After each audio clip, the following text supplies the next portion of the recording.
The autumn wind carried the scent of dying grass across the Texas plains as Joseph Walking Bear crouched beside the trampled earth. His weathered fingers traced the outline of a boot print, then another and another. 3 men had passed this way, heading north toward the settlement of Cedar Ridge. The tracks told him everything he needed to know about their intentions. Joseph had been tracking outlaws for the territorial marshal for 5 years now. His Comanche heritage gave him skills that few white lawmen possessed, though it also earned him suspicious glares and whispered comments in every town he entered. He preferred the solitude of the trail to the complicated politics of frontier settlements. The sound of approaching hoofbeats made him rise smoothly to his feet. A lone rider emerged from the mesquite brush, sitting straight in the saddle despite the obvious exhaustion of both horse and rider. As the figure drew closer, Joseph realized it was a woman dressed in men's clothing. Her dark hair pulled back beneath a worn hat. She reined in her horse 20 feet away, keeping her hand near the pistol at her hip. "You following the same tracks I am?" she called out, her voice steady despite the wariness in her green eyes. Joseph nodded toward the disturbed earth. 3 riders heading north. Been pushing their horses hard since yesterday morning. He studied her face, noting the determined set of her jaw. "You're not a bounty hunter." "Sarah McKenna," she said, dismounting with practiced ease. "Those 3 men killed my husband and burned our ranch 2 days ago. They took everything we had, including my son's inheritance." Her voice remained controlled, but Joseph caught the tremor of rage beneath the surface. He had heard of the McKenna Ranch, a modest spread about 30 miles south. The woman's husband had been known as a fair man who treated everyone with respect, including the local Comanche bands. "I'm Joseph Walking Bear. I track for Marshal Thompson." Sarah's expression shifted slightly. She had obviously heard of him, though whether the stories were favorable or not remained unclear. "The marshal sent me to find you. Said you were the best tracker in the territory." She paused, studying his face. "I want to hire you to help me find those men." "This is territorial business now," Joseph replied. "The marshal will want them brought in alive." "They murdered my husband in cold blood," Sarah said, her voice hardening. "Shot him down while he was trying to protect our home. Then they laughed about it while they loaded our cattle into stolen wagons." Joseph had seen enough frontier violence to understand her anger. The law moved slowly out here, and justice often came at the end of a rope rather than through a courtroom. But something in this woman's bearing suggested she was different from the typical revenge seeker. "You have children?" he asked. "A son. He's staying with neighbors until I get back." Sarah's hand tightened on her horse's reins. "I won't have him grow up thinking his father's death meant nothing." The tracker considered this. Most widows in her situation would have relied on male relatives or the territorial authorities to seek justice. This woman had armed herself and set out on the trail within 2 days of the attack. That took either courage or desperation, possibly both. "These men are dangerous," Joseph said. "They've killed before and they'll kill again if cornered." "This isn't work for someone seeking vengeance." Sarah met his gaze steadily. "I'm not some grieving woman who's lost her mind. I can shoot, I can track, and I know this country as well as anyone. My husband taught me everything he learned during his years as a cavalry scout." Joseph walked closer, noting how she instinctively positioned herself to keep both him and the surrounding terrain in view. Her boots were well worn but practical, her clothing chosen for function rather than appearance. The pistol at her hip showed signs of regular use and careful maintenance. "The marshal's orders are to bring them back alive," he said again. "Then we'll bring them back alive," Sarah replied. "But they're going to face justice one way or another." Something in her tone made Joseph pause. He had expected the usual frontier rhetoric about hanging and shooting. Instead, she spoke of justice with the conviction of someone who believed in the concept, rather than just the satisfaction of revenge. The tracks were already a day old, and the outlaws had a significant head start. Joseph could follow them alone, but the woman clearly intended to continue her pursuit with or without his help. Having her stumble around the countryside could interfere with his own efforts and potentially get her killed. "You follow my lead," he said finally. "No arguments, no questions. If I say we wait, we wait. If I say we retreat, we retreat." Sarah nodded quickly. "Agreed. And when we catch them, we do this according to the law, no matter what they did to your husband." The widow was quiet for a long moment, her green eyes studying the horizon.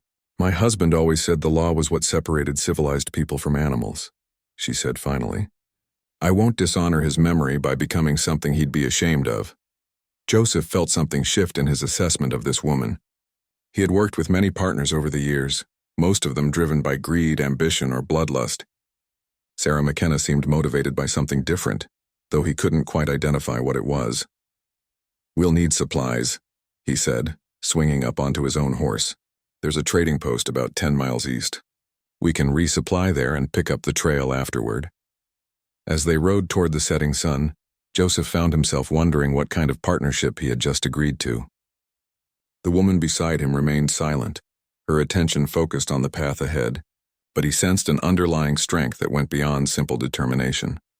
The frontier had taught him to be cautious about trusting anyone, especially someone he had just met. But something about Sarah McKenna suggested she might prove to be different from his expectations. Whether that difference would be helpful or dangerous remained to be seen. The trading post squatted like a weathered toad beside a muddy creek, its log walls darkened by years of harsh weather. Joseph and Sarah approached cautiously, both aware that news traveled fast in frontier settlements, and the outlaws might have friends or sympathizers anywhere. Inside, the proprietor, a grizzled man named Henderson, eyed them with open curiosity. "Joseph Walking Bear," he said with a nod. "Heard you were tracking the Garrett brothers. That right?" "You know them?" Joseph asked, selecting ammunition from the sparse inventory. "Know of them. Cattle thieves mostly, but word is they've graduated to worse things lately." Henderson glanced at Sarah, clearly puzzled by her presence. "They came through here yesterday evening, bought supplies, and asked about the roads north to Kansas." Sarah stepped forward. "How many were with them?" "3 total. The Garrett brothers and some Mexican fellow with gold teeth. They had a string of horses and seemed mighty pleased with themselves about something." Henderson's expression darkened. "Heard about what happened at the McKenna place. Terrible business." Joseph paid for their supplies, noting how Sarah's jaw tightened at the mention of her husband's death. "They say where they were headed specifically?" "Not in so many words, but I heard them talking about crossing the Red River, probably planning to sell their stolen goods up in Kansas territory where nobody knows them." Outside, Sarah checked her rifle methodically while Joseph studied the map Henderson had sold them. "If they're heading for the Red River crossing at Porter's Ferry, we can cut them off by taking the old Comanche trail through Devil's Canyon," he said. "That trail's dangerous," Sarah replied. "Narrow passes, loose rock, easy place for an ambush." Joseph looked at her with new respect. "You know that country?" "My husband and I drove cattle through there twice. He said it was the kind of place where you could lose your whole herd if you weren't careful." She folded her map and tucked it into her saddlebag. "But it would cut 2 days off their head start." They rode hard through the afternoon, their horses picking their way across broken ground dotted with sagebrush and prickly pear. Joseph found himself studying his companion as they traveled. Sarah sat her horse like someone who had grown up in the saddle, and she read the landscape with an awareness that impressed him. When they stopped to rest the horses beside a small spring, Sarah broke the silence. "Can I ask you something?" Joseph nodded while checking his horse's hooves for stones. "Why did you agree to let me come along? Most men would have told me to go home and let the law handle it." The question was direct, and Joseph appreciated that. "Most widows would have done exactly that," he said. "You're different." "How?" Joseph considered his answer carefully. "You're angry, but you're not crazy with it. And you know this country. Those are useful qualities in a partner." Sarah smiled slightly, the first time he had seen any lightness in her expression. "My husband used to say I was too stubborn for my own good. Stubborn can be useful too in the right circumstances." They made camp that evening in a sheltered draw, building a small fire and sharing a simple meal of beans and hardtack. As darkness settled over the plains, Joseph found himself studying Sarah's face in the firelight. She was younger than he had first thought, probably no more than 25, with the kind of practical beauty that came from honest work and an outdoor life. "Tell me about your husband," he said. Sarah stared into the flames for a long moment. "Thomas was a good man. He came west after the war looking for a fresh start. He never talked much about what he'd seen back east, but I could tell it had marked him. She paused.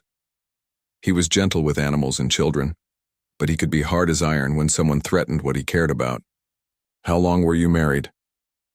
3 years. We met when he was working for my father's freight company. I was driving a wagon train to Santa Fe and he was the scout. Sarah's voice grew softer.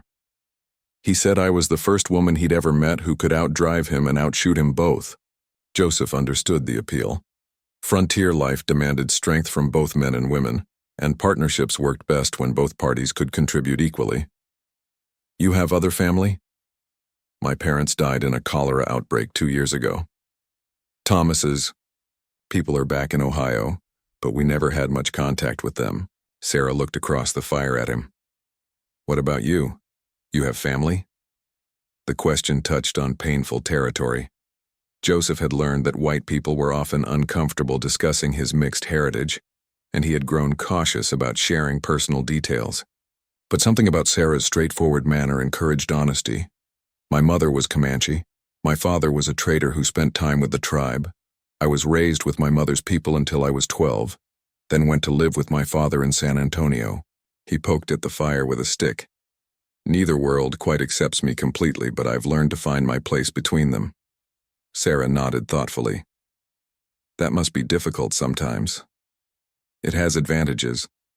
I understand both cultures, and I can move between them when necessary.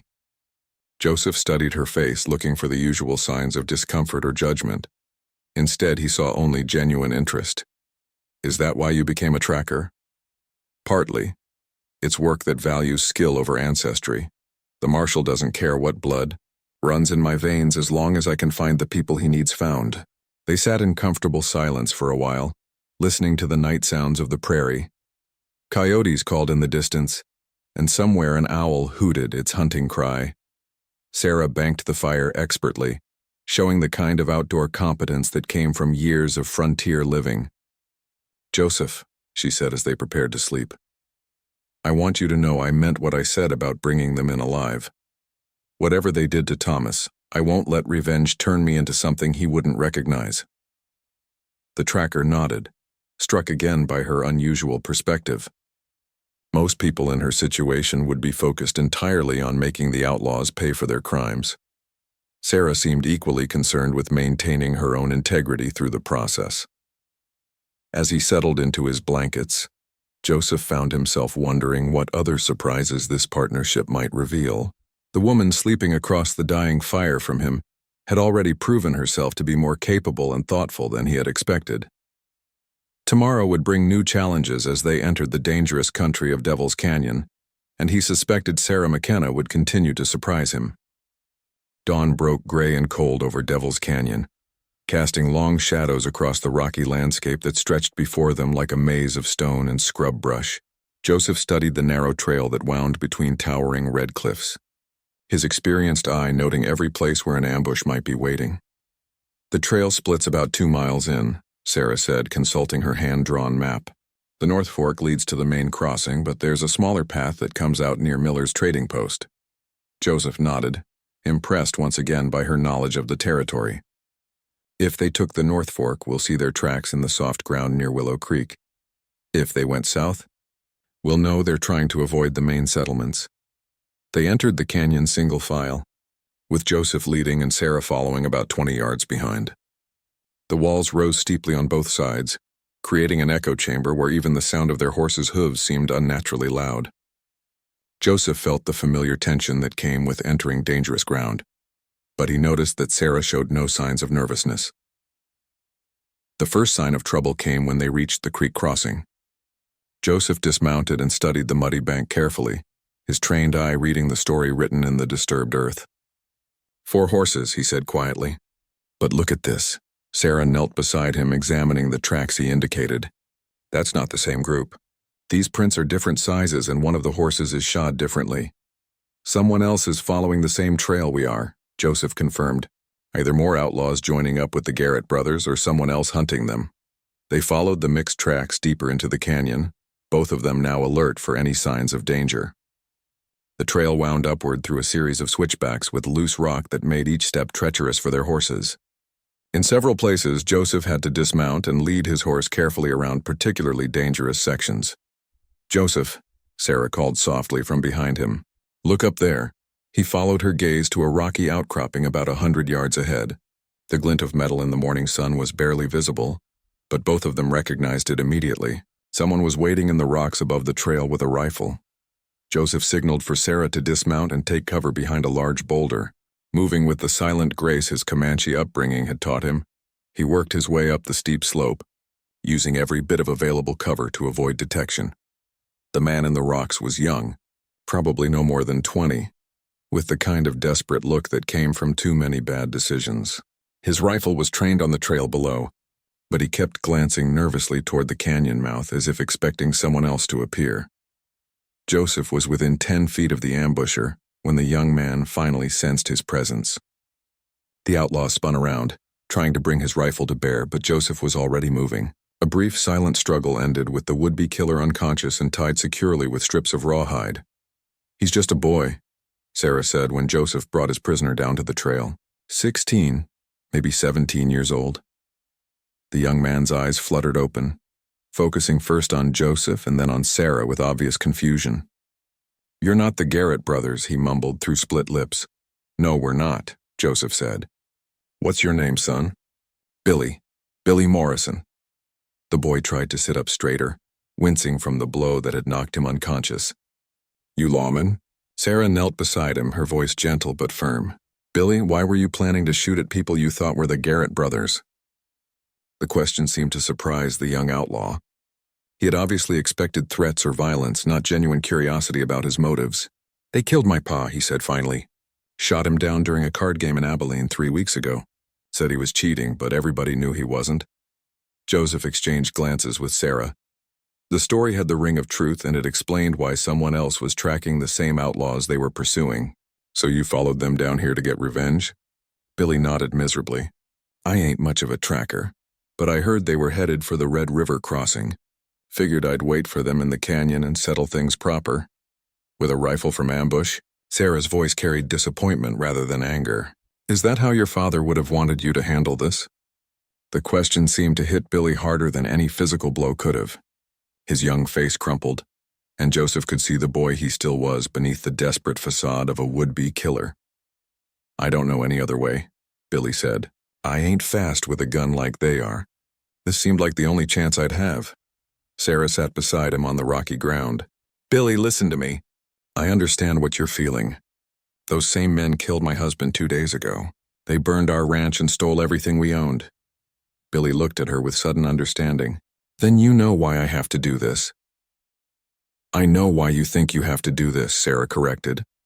"But there's a difference between justice and revenge. If you shoot them from ambush, you'll be no better than they are." Joseph watched this exchange with growing fascination. He had expected Sarah to be sympathetic to the boy's desire for revenge, given her own loss. Instead, she was trying to talk him out of the very course of action that most frontier justice would have supported. "They deserve to die," Billy said stubbornly. "Maybe they do," Sarah agreed, "but you don't deserve to become a killer, and that's what will happen if you go through with this plan. You'll spend the rest of your life looking over your shoulder, wondering when someone will come after you the same way." The boy considered this, his young face working through emotions he was probably too inexperienced to fully understand. "So what am I supposed to do? Just let them get away with murdering my pa?" Joseph spoke up. "You're supposed to help us bring them to justice legally. We're working with the territorial marshal.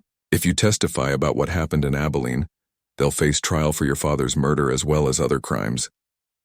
And if they get away, if some corrupt judge lets them go free," Sarah's voice remained gentle but firm, "then at least you'll know you tried to do the right thing. And you'll still be the kind of man your father raised you to be instead of becoming the kind of man who killed him." Billy was quiet for a long time, staring down at his hands. When he finally looked up, there were tears in his eyes. "I don't know if I'm strong enough to do it the right way." "Nobody's asking you to do it alone," Sarah said. "Come with us. Help us track them down and face them together. But we do it legally according to the law." Joseph found himself moved by Sarah's compassion for the boy. She could have easily left him tied up and continued their pursuit, or even encouraged his desire for revenge as a way to increase their chances of success. Instead, she was trying to save him from making a mistake that would haunt him forever. "What do you say, Billy?" Joseph asked. "You willing to trust us to help you get justice for your father the right way?" The young man nodded slowly. "I reckon I don't have much choice. And maybe you're right about not becoming like them." As they prepared to continue their pursuit, now as a party of 3 instead of 2, Joseph reflected on what he had just witnessed. Sarah McKenna continued to surprise him with her combination of strength and mercy, and he was beginning to understand why her husband had loved her so deeply. The tracks led them out of Devil's Canyon and across 20 miles of rolling prairie before converging on the abandoned way station at Cottonwood Creek. Joseph studied the scene through his field glasses, noting the 3 horses tied behind the crumbling adobe building and the thin line of smoke rising from what had once been the chimney. "They're holed up inside," he whispered to Sarah and Billy, who crouched beside him behind a low ridge, probably resting their horses and waiting for dark before making the final push to the Red River. Billy's hand moved instinctively toward his pistol. "We could surround the building, call them out." "That's exactly what we're not going to do," Sarah said firmly. "Joseph, what do you think is the best approach?" The tracker considered their options. The way station sat in open ground with little cover, making a surprise approach nearly impossible. But the building itself was old and poorly constructed, with gaps in the walls that would make it difficult to defend effectively. "We wait until they come out," he decided. "They'll have to water their horses at the creek eventually, and that will put them in the open where we can take them without a fight." Billy looked disappointed. "What if they decide to stay put until dark?" "Then we'll have to flush them out," Joseph replied. "But we try the peaceful approach first." They settled in to wait, taking turns watching the building through the glasses. Around midday, one of the outlaws emerged to tend to the horses. Through the magnification, Joseph could see it was Jake Garrett, a stocky man with a distinctive scar across his left cheek. "That's one of them," Billy confirmed. "He was in the saloon when they killed my pa." Sarah placed a restraining hand on the boy's arm.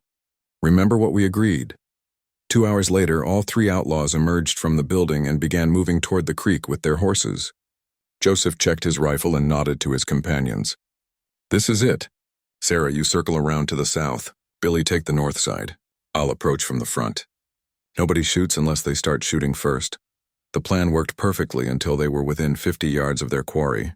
Then Jake Garrett looked up from watering his horse and spotted Joseph advancing across the open ground. "Riders coming in," he shouted, reaching for his weapon. "Hold it right there," Joseph called out, his rifle trained on the outlaws. "Territorial Marshal's office. You're under arrest." For a moment it seemed as if the confrontation might end without violence. The 3 outlaws stood frozen by the creek, hands hovering near their guns but not quite drawing them. Jake Garrett's eyes darted back and forth, clearly calculating their chances. "We got you surrounded," Joseph continued. "Throw down your weapons and put your hands up." "Like hell we will," snarled the man with gold teeth, who Joseph realized must be the Mexican Henderson had mentioned. "Ain't no 3 people gonna take us alive." The situation exploded into action as the outlaws went for their guns. Joseph dove for cover behind a fallen log as bullets whined overhead. From the corner of his eye, he could see Sarah and Billy taking their own positions, both of them showing admirable restraint by not returning fire immediately. "This is your last warning," Joseph shouted. "Surrender now or face the consequences." The response was another volley of gunfire that splintered the wood near his head. Jake Garrett was moving toward better cover behind a large boulder, while his companions spread out to create a crossfire pattern. Joseph made a decision that went against every instinct of frontier justice. Instead of shooting to kill, he aimed carefully and put a bullet through Jake Garrett's shoulder, spinning the outlaw around and sending his pistol flying into the creek. The wounded man's scream of pain and surprise seemed to shock his companions into momentary stillness. Sarah seized the opportunity to call out from her position. "The next shot won't be a warning," she announced. "Drop your weapons now!" The Mexican with gold teeth made the mistake of trying to rush Joseph's position. Billy Morrison, showing remarkable composure for someone so young, put a bullet into the ground directly in front of the charging outlaw, sending him diving for cover. "I said drop them," Sarah repeated. The third outlaw, a thin man with nervous eyes, was the first to break. He threw down his rifle and raised his hands. "Don't shoot. I surrender!" Jake Garrett, clutching his wounded shoulder, looked around at his companions with disgust. "You yellow cowards," he gasped. "We could have taken them." "Not today," Joseph said, emerging from cover with his rifle still trained on the wounded outlaw. "And not any day if you had any sense." The Mexican slowly placed his pistol on the ground and stepped back with his hands raised. Jake Garrett, despite his wound, continued to glare defiantly at his captors. Sarah approached the wounded outlaw with her medical kit. "Let me look at that shoulder," she said matter-of-factly. "Don't want help from no woman," Garrett snarled. "Then you'll bleed to death," Sarah replied calmly, already examining the wound. "The bullet went clean through, but you need bandaging or you won't make it to trial." Joseph watched in amazement as Sarah efficiently cleaned and dressed the outlaw's wound, showing the same gentle competence she had displayed with young Billy. The man who had murdered her husband was receiving better medical care than he probably deserved, yet she worked without any sign of hesitation or revenge. "Why are you doing this?" Jake Garrett asked, his voice weak from blood loss and shock. "I killed your husband. You should be wanting to watch me die." Sarah finished tying off the bandage and looked directly into his eyes. "Because that's not who I am," she said simply. "And it's not who my husband raised me to be." Billy Morrison had been watching this entire exchange with obvious fascination. "Ma'am," he said quietly, "I think I'm beginning to understand what you meant about justice being different from revenge." As they prepared to transport their prisoners back to civilization, Joseph found himself profoundly changed by what he had witnessed. Sarah McKenna had shown mercy to the man who had destroyed her life, not out of weakness or sentimentality, but out of a strength of character that few people possessed. The Comanche warrior code he had grown up with emphasized honor and courage in battle, but it had little to say about showing compassion to defeated enemies. Sarah was teaching him that true strength sometimes meant choosing mercy over vengeance, even when vengeance would be easier and more satisfying. As they loaded the wounded Jake Garrett onto his horse, Joseph caught Sarah's eye and nodded with respect. She had proven herself to be not just a capable partner, but someone whose moral compass was more reliable than his own. The lesson in mercy she had provided would stay with him long after this case was closed. The journey back to Cedar Ridge took 3 days, slowed by Jake Garrett's wound and the need to keep careful watch over their prisoners. Joseph found himself studying Sarah's interactions with the outlaws, particularly her continued medical attention to the man who had killed her husband. Each morning, she would check Garrett's bandages and redress his wound with the same methodical care she would have given to any injured person. The outlaw seemed genuinely puzzled by her behavior, occasionally asking questions that revealed his confusion about her motives. "You planning to nurse me back to health so they can hang me proper?" he asked on the second morning as Sarah cleaned his wound. "I'm keeping you alive so you can face trial," she replied without looking up from her work. "What happens after that is up to a judge and jury. Most folks would have let me bleed out back at the creek."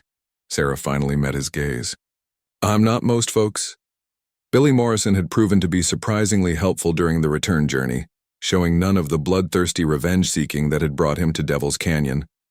Instead, he seemed genuinely interested in understanding the legal process that would bring the outlaws to justice. "Mrs. McKenna," he said as they made camp the second evening, "can I ask you something personal?" Sarah looked up from the beans she was stirring over the fire. "What's on your mind, Billy? How do you do it? How do you take care of the man who killed your husband without wanting to put a knife in his ribs?" It was a question Joseph had been wondering about himself. He had seen plenty of frontier justice over the years, and Sarah's behavior was unlike anything in his experience.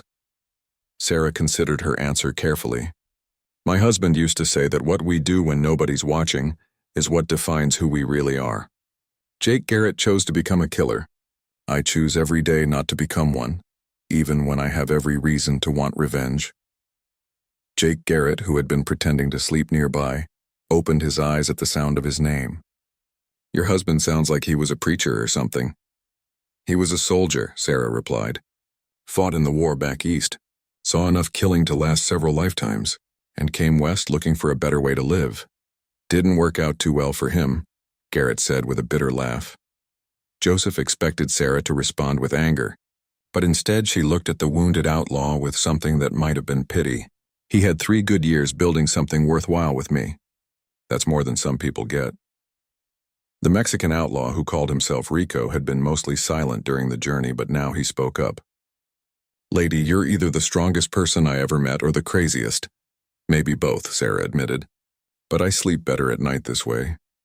On the third day, they encountered a small party of travelers heading west, including a circuit preacher and his family. The preacher, a thin man named Reverend Collins, was fascinated by their prisoner transport and insisted on examining Jake Garrett's wound. Excellent medical work, he pronounced after unwrapping Sarah's bandages. You've probably saved this man's life. That was the idea, Sarah replied. Even though he killed your husband? Especially because he killed my husband. Reverend Collins studied Sarah's face with the intensity of someone accustomed to reading human nature. You're a remarkable woman, Mrs. McKenna. Your husband was blessed to have you. That evening, as they camped with the traveling party, the preacher approached Joseph privately. I've been watching your partner, he said. She's wrestling with something deeper than just grief. Joseph had observed the same thing. Despite her composed exterior, Sarah sometimes stared into the fire with an expression of profound sadness that went beyond mourning her husband's death. She's trying to figure out how to live without him, Joseph said. They were partners in everything. More than that, the preacher replied. She's trying to honor his memory by becoming the kind of person he believed she could be. It's a heavy burden to carry. The next morning brought them within sight of Cedar Ridge, and Joseph felt the familiar mixture of relief and anxiety that came with returning to civilization. The town would be buzzing with news of the capture, and there would be questions about why the outlaws were still alive. Marshal Thompson was waiting for them at his office, a weathered man in his 50s who had been enforcing territorial law for more than 20 years. He examined the prisoners with professional interest, noting Jake Garrett's bandaged shoulder. Heard there was shooting at Cottonwood Creek, he said to Joseph. Surprised you brought them back breathing. Mrs. McKenna insisted on proper medical care for the wounded one, Joseph replied. The marshal's eyebrows rose as he looked at Sarah with new interest. That's unusual behavior for someone seeking justice for a murdered spouse. I wasn't seeking justice for my husband, Sarah said quietly. I was seeking justice, period. There's a difference, Marshal Thompson nodded slowly. Yes, ma'am, there surely is. Not everybody understands that distinction. As they processed the prisoners and completed the necessary paperwork, Joseph found himself reflecting on the lessons of the past week. Sarah McKenna had taught him that mercy was not weakness, but rather a form of strength that required more courage than simple revenge. The Comanche way of life had prepared him for many things, but it had not taught him about the kind of compassion Sarah had shown to her husband's killer. Watching her choose healing over hurting, even when she had every right to seek vengeance, had opened his eyes to possibilities he had never considered. Billy Morrison approached as they prepared to part ways. Mrs. McKenna, he said, hat in hand, I want to thank you for stopping me from making the biggest mistake of my life. Sarah smiled, the first genuinely happy expression Joseph had seen from her since they met. You stopped yourself, Billy. I just helped you see the choice you needed to make. What will you do now? The young man asked. Sarah looked toward the horizon where the sun was setting over the endless Texas plains. Go home to my son, she said. Try to rebuild what we lost and teach him the difference between justice and revenge. As evening settled over Cedar Ridge, Joseph found himself reluctant to see this partnership end.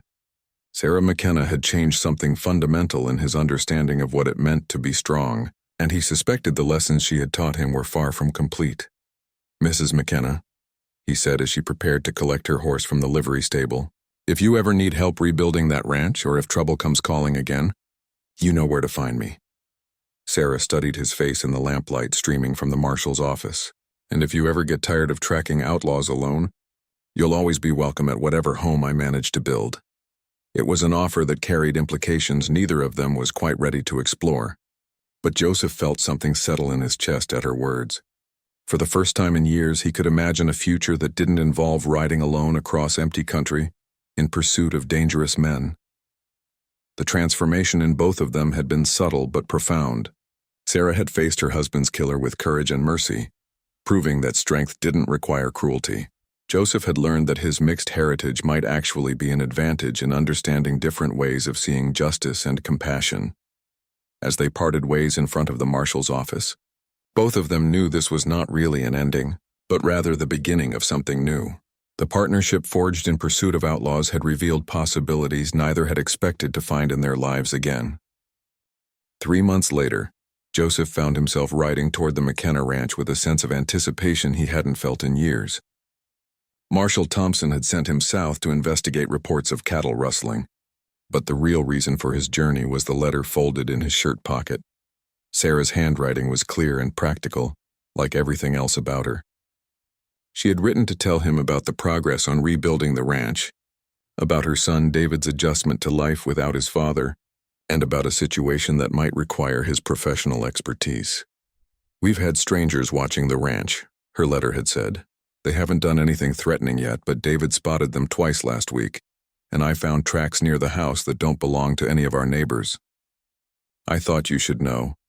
The rebuilt ranch house came into view as Joseph crested a low hill, and he was impressed by what Sarah had accomplished in such a short time. The new structure was larger than the original, built of stone and timber that would resist future fires. Corrals and outbuildings showed signs of recent construction, and he could see cattle grazing in the distance. A boy of about 10 years came running from the barn as Joseph approached, his face bright with curiosity. "You must be Mr. Walking Bear," he called out. "Ma told me you might be coming."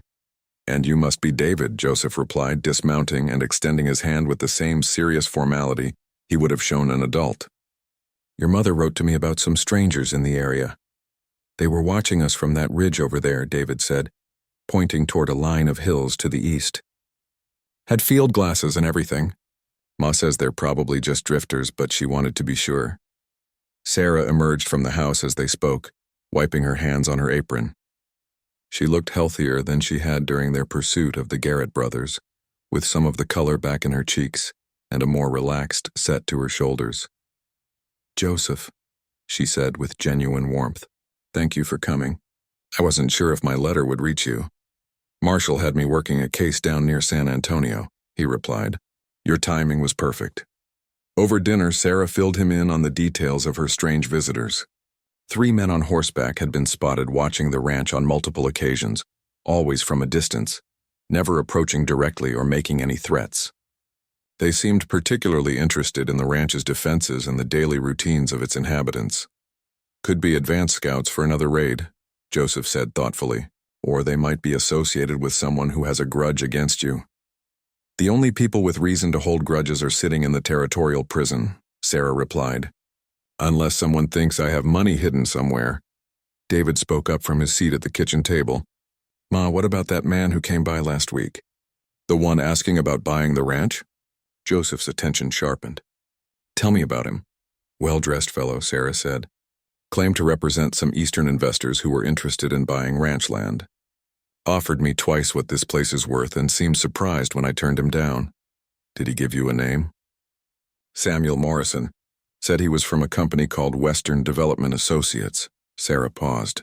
"Wait a minute, Morrison, that's the same name as—" "Billy Morrison," Joseph finished. "The boy who was trying to ambush the Garrett brothers." "That's probably not a coincidence." They spent the evening discussing the situation and planning their response to the mysterious watchers. Joseph was struck by how naturally he and Sarah worked together, their different perspectives and skills complementing each other perfectly. David listened to their planning with the serious attention of someone who understood that his family's safety depended on making good decisions. "I've been thinking about what you said that last day in Cedar Ridge," Sarah said as they sat on the porch after David had gone to bed. "About rebuilding being harder than pursuing outlaws?" Joseph nodded. "Destruction is easy. Creation takes more courage. Thomas used to say something similar." Sarah rocked gently in her chair, her eyes focused on the star-filled sky. "He said that anybody could tear something down in a day, but it took real strength to build something that would last. Seems like you've got that kind of strength." "Some days I'm not so sure," Sarah admitted. "There are times when I wake up and forget for a moment that he's gone. Then I remember, and I have to find the will to keep going all over again." Joseph understood that feeling. His own losses had been different, but no less real.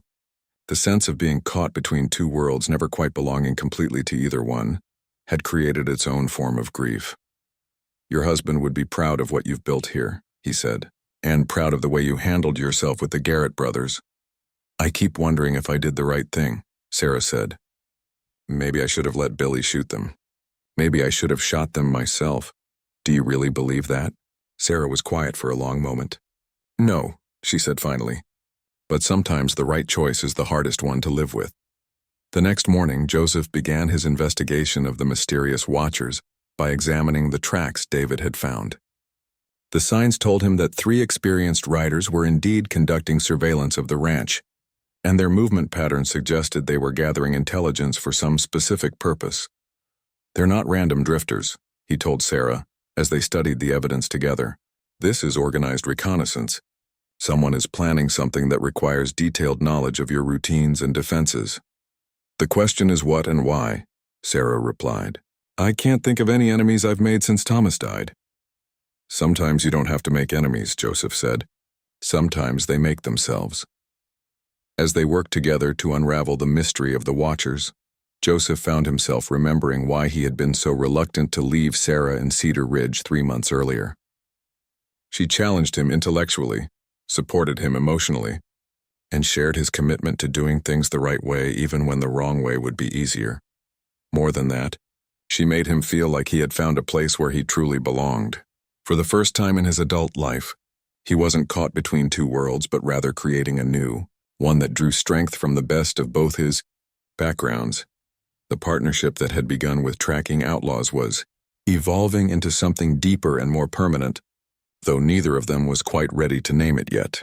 For now, it was enough to work side by side, protecting what they had built and preparing for whatever challenges lay ahead. The truth about the mysterious Watchers came to light 2 days later, when Joseph intercepted one of them attempting to poison the ranch's water supply. The man was young, nervous, and quick to talk once he realized he was caught. His name was Pete Morrison, and he was Billy Morrison's older brother. Unlike Billy, Pete had chosen to seek revenge for their father's death by targeting anyone connected to the Garrett brothers' capture. In his twisted logic, Sarah was responsible for keeping Jake Garrett alive to testify, which meant she was partially responsible for their father's death going unavenged. Billy's gone soft, Pete spat as Joseph tied his hands. Talking about justice in legal trials, our pa deserved better than that. Sarah listened to his confession with the same calm compassion she had shown the Garrett brothers. Your father deserved justice, Pete. That's exactly what he got when those men went to trial. They should have died, Pete insisted. You should have let them bleed out instead of playing nurse. If I had done that, I would have become like them, Sarah replied. Is that what you want for your brother? For yourself? Joseph was struck once again by Sarah's ability to see beyond the immediate threat to the deeper human tragedy. Pete Morrison wasn't really angry at her. He was angry at a world that had taken his father and left him without clear guidance about how to respond. The interrogation revealed that Pete had been working with 2 other men, both of them drifters with grudges against the territorial justice system. They had planned to systematically destroy everything Sarah had rebuilt, forcing her to abandon the ranch and leave the territory. Where are your partners now? Joseph asked. Pete's silence was answer enough. They were probably already moving against the ranch, having expected Pete to disable the water supply as a prelude to their main attack. Sarah immediately began organizing their defenses. David, get the extra ammunition from the pantry. Joseph, can you see anything from the ridge? Joseph studied the surrounding terrain through his field glasses, noting movement in several locations that suggested they were already partially surrounded. 3 riders, maybe 4, he reported. They're positioned to attack from multiple directions. We could fort up in the house, Sarah suggested. Stone walls would stop most rifle fire. They'll just wait us out or try to burn us out like they did before, Joseph replied. We need to take the fight to them. David appeared at his mother's side, carrying a rifle that was almost as tall as he was. I can shoot, he said matter-of-factly. Pa taught me last summer. Sarah started to object, but Joseph spoke first. How well can you shoot, son? I can hit a tin can at 50 yards, David replied with quiet pride. That's good enough to help, Joseph said, ignoring Sarah's worried look. But you stay with your mother and only shoot if someone gets past us. The attack came at sunset, coordinated but clumsy. The drifters were used to intimidating isolated settlers, not fighting people who were prepared to defend themselves effectively. Joseph's Comanche training served him well as he moved through the gathering darkness, using every bit of available cover to get close to their positions. Sarah proved to be as competent with a rifle as she was with medical supplies, placing her shots with careful precision that spoke of years of frontier experience. She didn't shoot to kill, but her bullets came close enough to keep the attackers pinned down and unable to advance. The fight was over in less than 20 minutes. One of the drifters fled on horseback when he realized the attack was failing. Another surrendered when Joseph appeared behind his position with a rifle trained on his back. The third lay wounded near the barn calling for help. "Same shoulder as Jake Garrett," Sarah observed as she examined the wounded attacker. "Seems like you have a pattern, Joseph." "Seemed like the right thing to do," he replied, watching her begin the familiar process of cleaning and bandaging a wound. "I learned from someone that mercy is a choice, not a weakness." Pete Morrison watched in amazement as Sarah treated his wounded accomplice with the same care she had shown his enemies months earlier. "Why do you keep doing that?" he asked. "Why do you help people who try to hurt you?" Sarah looked up from her work, her hands steady as she tied off the bandage. "Because that's who I choose to be," she said simply. "Every day I choose to be someone who helps rather than someone who hurts. It's the only way I know to honor my husband's memory." The young man was quiet for a long moment, clearly struggling with concepts that challenged everything he thought he understood about frontier justice. "Maybe Billy was right about you," he said finally. "Maybe there is a different way to handle things." Later that evening, after the prisoners had been secured and arrangements made for their transport to Cedar Ridge, Joseph found Sarah sitting on the porch steps, looking out at the star-filled sky. "Penny for your thoughts," he said, settling beside her. "I was thinking about Thomas," she replied, "about how he always said that the hardest battles are the ones we fight inside ourselves." "Meaning?" Sarah turned to look at him, her green eyes reflecting the lamplight from inside the house. "I spent so much energy learning how to live without him that I forgot to think about learning how to live again. Really live, not just survive." Joseph understood what she was trying to say, and he felt his heart begin to race in a way that had nothing to do with the evening's danger. "Sarah, I know it's too soon," she said quickly. "I know people will talk, and I know it's complicated because of our different backgrounds. But I also know that you've become important to me in ways I didn't expect." "You've become important to me too," Joseph admitted. "More important than I thought was possible." They sat in comfortable silence for a while, both of them aware that they had crossed some invisible threshold in their relationship. The partnership forged in pursuit of justice was becoming something deeper, something that honored the past while embracing the future. "What happens now?" Sarah asked. Joseph considered the question carefully. "Now we figure out how to build something together that's worth defending," he said. "Something that draws from the best of both our worlds." David appeared in the doorway, rubbing sleep from his eyes. "Ma, is everything safe now?" "Yes, sweetheart," Sarah replied, holding out her arm to draw him close. "Everything's safe." As the boy settled between them, Joseph realized that Sarah McKenna had taught him the most important lesson of his life. Mercy wasn't just about showing compassion to enemies. It was about showing compassion to yourself, about allowing yourself to heal and grow and find happiness again after loss. The Comanche tracker who had taken on a frontier widow as his partner had discovered something more valuable than any bounty. He had found a woman who taught him that true strength came not from the ability to inflict justice, but from the wisdom to temper justice with mercy, and the courage to build a new life on the foundation of that understanding. Under the vast Texas sky, surrounded by the evidence of what they had built and defended together, Joseph Walking Bear finally understood what it meant to belong somewhere completely. The future stretched before them, full of challenges and possibilities, but whatever came next, they would face it together, guided by the principles of justice, mercy, and love that had brought them through their darkest trials.